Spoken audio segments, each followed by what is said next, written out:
bena tete tete nyangu oposunga ba bena ba pimbedi baby ni peto lambo bamona luma bende na tete tete nyangu momene oposunga ba bena ba pimbedi baby ni peto lambo nasanga menete na magba bongo tuelilone mundi mbe mulemae nasanga menete na magba bongo bongo tuelilone mundi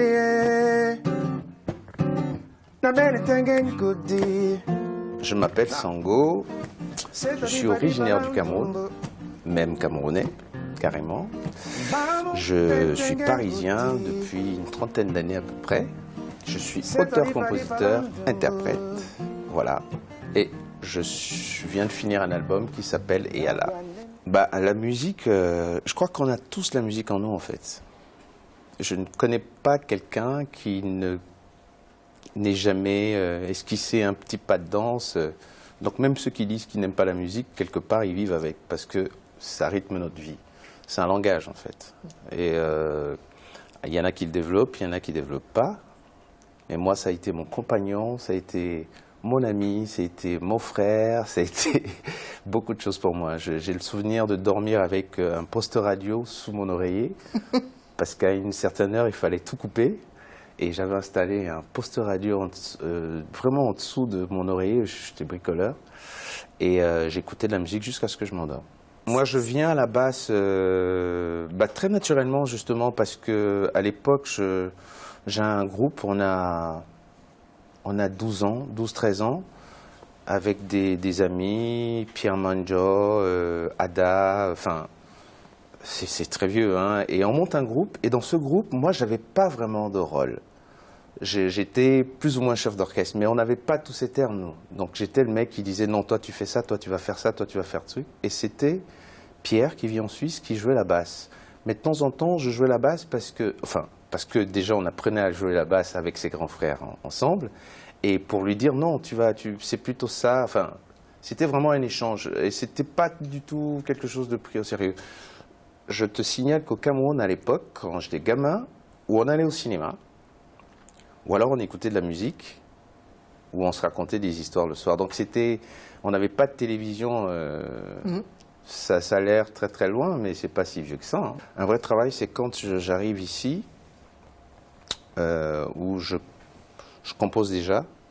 Je suis très jeune, je compose, je joue avec des groupes, je découvre plus sérieusement la pop, reggae, je découvre du flamenco.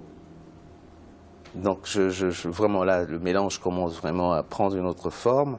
Et je me retrouve à un moment donné, je sais plus, à 22 ans, il aurait fallu que je vive de moi-même. Mais ça a été toujours, en fait, c'est très délicat pour les gamins de chez nous, parce que j'espère que ça change aujourd'hui, mais les parents en général, quand tu parles de faire la musique, c'est un peu moyen, hein.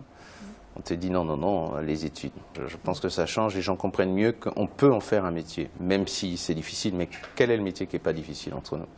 Et donc, très rapidement, je me suis retrouvé dans cette situation où il fallait vivre, manger, aller à l'école, mais la musique est là et j'aime ça profondément, et c'est vraiment le truc. Donc je commence à être un peu, je ne veux pas dire libre, mais séparé un peu du poids familial, donc il faut se chercher soi-même. Et petit à petit, avec des amis que j'ai rencontrés ici, ça a commencé à devenir un vrai truc, parce que je jouais avec 2-3 groupes en tant que bassiste, et voilà. À un moment donné, j'ai dit, bon allez, on va bouffer des patates pendant un moment, mais je veux être sérieux là-dedans, je veux que ce soit un vrai métier. L'album, je n'ai jamais voulu faire un album pour en faire un. Il aurait fallu que ce soit vraiment un truc sérieux. Je ne dis pas que les autres ne font pas ça sérieusement, mais c'est que pour moi, ça avait une signification vraiment très importante. Il fallait le faire professionnellement, bien, le sortir dans des bonnes conditions. Même si c'est pas évident parfois, je comprends que l'industrie se dise que ça ne se vend pas, nos musiques et tout ça, mais il y a un vrai public, Et donc, je voulais le faire dans des bonnes conditions. Donc, il aurait fallu avoir un budget pour ça. C'est de l'argent, c'est du temps au studio. Et on a pris le temps de le faire. Je l'ai fait avec Guy Sanguet, que tu connais. On a pris le temps de faire cet album. On a préparé pendant quasiment un an. D'abord à la maison. Ensuite, avec toutes ses exigences, parce qu'il est très, très exigeant. Donc, vous dites, c'est vrai que tout le monde ne comprend pas le Douala, et j'espère qu'ils vont s'y mettre. Mais c'est simple, je dis juste qu'à un moment donné, il faut arrêter de blablater et de passer aux actes. Parce qu'on refait le monde en permanence, et notamment chez nous, on est très très intelligent, mais il faut passer aux actes à un moment donné. C'est tout ce que je dis dans Woody, en gros, quoi. En commençant par moi-même. Que les gens achètent cet album, pour plusieurs raisons. La première, c'est que j'ai dépensé beaucoup d'argent pour le faire. Il faut le rembourser. Et la seconde, c'est que le Douala est une très, très, très jolie langue. C'est l'une des langues bantoues que j'aime beaucoup. Il y a le Swahili aussi, que je vais apprendre, parce que j'aime ça, le Lingala. Et Boalotine chantait beaucoup en Lingala aussi, d'ailleurs. Il avait des raisons de chanter le Lingala, je sais, mais...